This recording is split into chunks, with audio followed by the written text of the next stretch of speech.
So here we have our bookmark and our bow, and it's time to attach the bow to the top of the bookmark. It doesn't matter which end you use to attach the bow, it's totally up to you. And you're going to need your yarn needle once again. We're flipping that bow over and starting with the shorter end. You're going to fold that yarn over and wiggle that needle side to side to pull it all the way through. Make sure you're pulling everything through and not just the one little strand. We want it all the way through.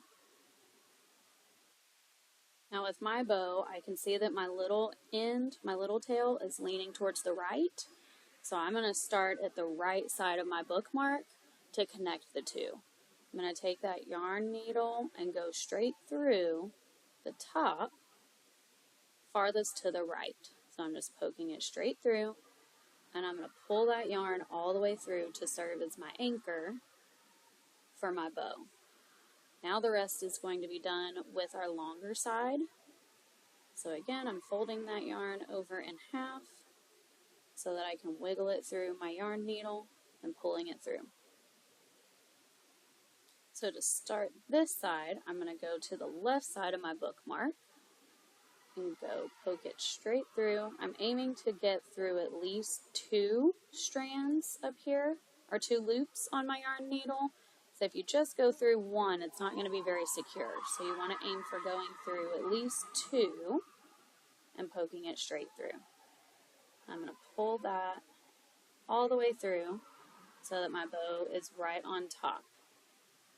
I'm going to take that same yarn, this hasn't come off of my needle, so I'm going to go back through this end, and I'm just going through the 2 right next to where I came through, and I'm going to poke it back through towards my bow. From here,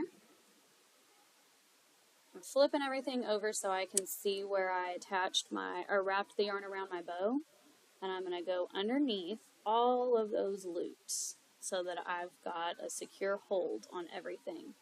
I'm just sending it straight through. Before I poke it right back through this opposite end here of the bookmark. You can go down a little bit too right here. So here was where I first went in with that initial tail, and I'm going down here this time just so I have multiple anchor points so it'll stay nice and attached. Make sure you double check and that your bow is the shape that you're still wanting, that it's centered before you keep going. But we're going to continue on with that same process. So I've poked it through, and I'm going to send it through right here, which is a little lower than where I initially went through. I'm making sure to not catch the bottom of the bow right there. Pull that yarn through, and I'm going to go through where I wrapped the yarn around. So just pushing that straight through all of those. Let me move the bookmark out of the way. So there we are. I'm going to pull it through all of those.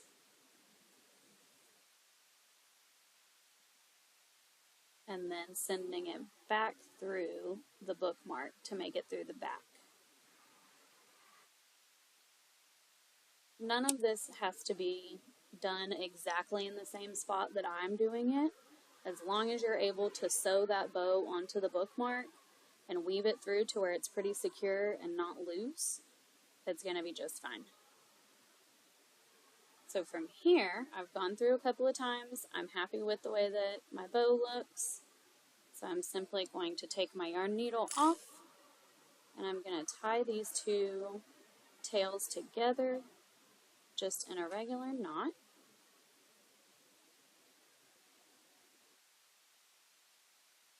Then I will use my yarn needle to weave those tails down the back of the bookmark. So I'm going straight through those loops. Again, trying to make sure that I have all of the little strands of each loop instead of catching only part of it, just because it makes it harder to go through. I folded my tail over in half, and I'm pushing it through that yarn needle, making sure I pull all of them through, and then it's going to pull straight down. Just like last time, if it's easier to grab a hold of that yarn and pull it through instead of applying pressure to the needle, there's nothing wrong with that. I'm going to follow the exact same process for this tail. You can choose to go into the same spot, or you can go down the other side. Whichever works for you is perfectly fine as we weave those tails in.